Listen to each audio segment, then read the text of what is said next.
This is Green Lanterns 48. This begins the all evil Green Lanterns bit with Jordan Albert, the most boring version of Green Lanterns. He becomes interesting by Ganon Evil. Very well done. Nice cover too. And this issue is essential in understanding why Jordan Albert loses it. Jordan Albert, he is really sad because there has been a massive tragedy. A really good page too. Good art all around. What happened was, our in the Superman books, Bicycle Superman, he did a big nuclear explosion and he destroyed Jordan Albert's home city. He completely wiped it out. So now all of Jordan Albert's friends and family are gone. His girlfriend is gone. They are all dead and he was not there to save them. It later turns out that a lot of them kind of did manage to avoid the explosion. A lot of them were apparently having a day trip to somewhere else. But I won't get into all the retcons here. Retcon in this story was something that I understood but disagreed with strongly. This issue is exploring and showing Jordan Albert's grief and guilt over the whole thing.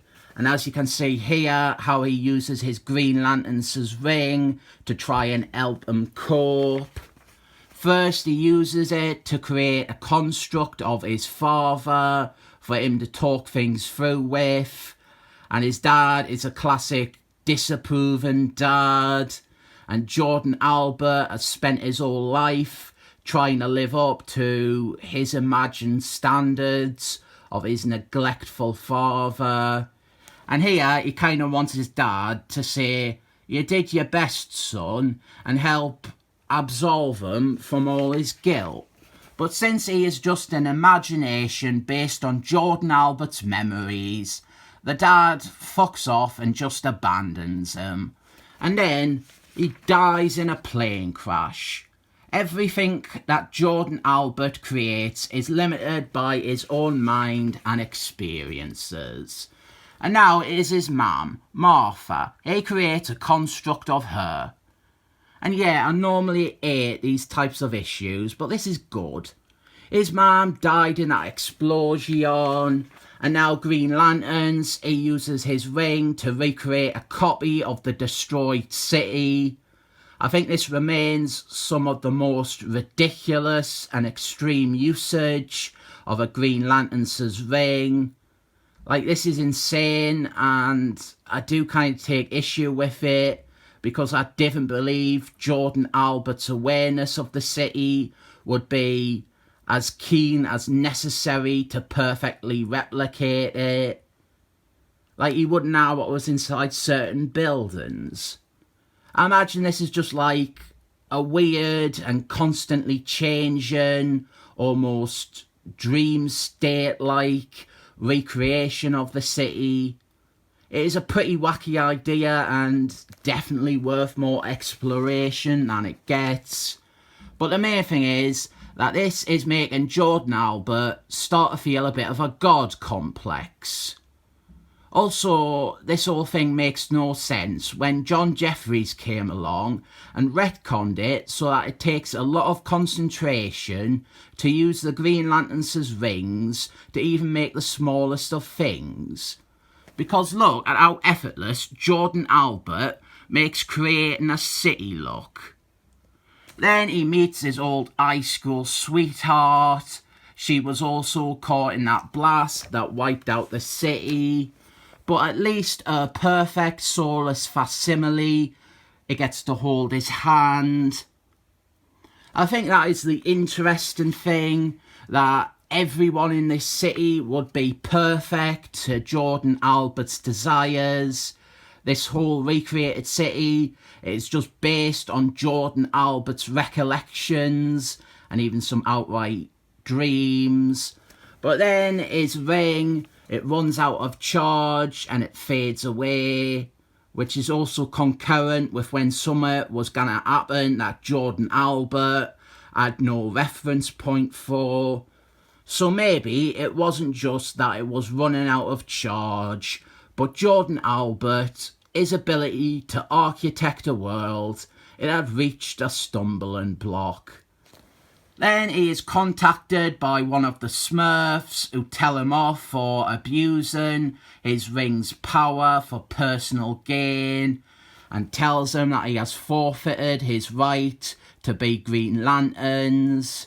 This obviously annoys and angers Jordan Albert, who is going through some stuff and he has lost a lot. So he attacks the Smurf, and then he decides that he is going again the Smurf village, and his motives are not exactly clear here.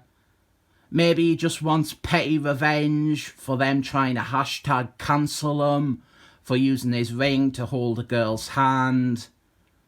But I think he probably thinks that he's gonna go there and he's gonna get access to all the Green Lanterns' ring energy stuff, and he's gonna use it to right what has gone wrong and recreate what he has lost permanently. But he expects he'll end up coming to a crossroads with the Smurfs and the other Green Lanterns. And as he departs for space, here is the first ever appearance of Kyle Reese and the girl who ends up in a fridge, aka the woman responsible for giving Gail Simon a whole career. So Jordan Albert, he has already got some big contest in the irredeemable actions department. I actually really like this issue. I think that it builds Jordan Albert's character up really well. It finally gives the guy something that makes him feel real.